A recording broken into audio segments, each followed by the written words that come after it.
నీ వాత్సల్యం, నీ బాహుళ్యం, నీ కృప కనికరం చూపించుము.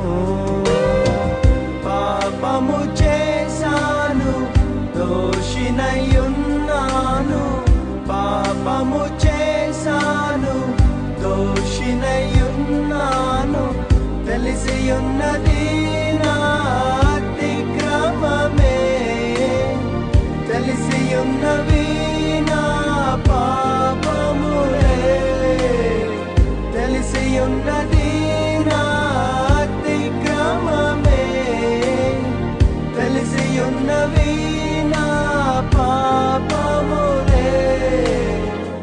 నీ సన్నిధిలో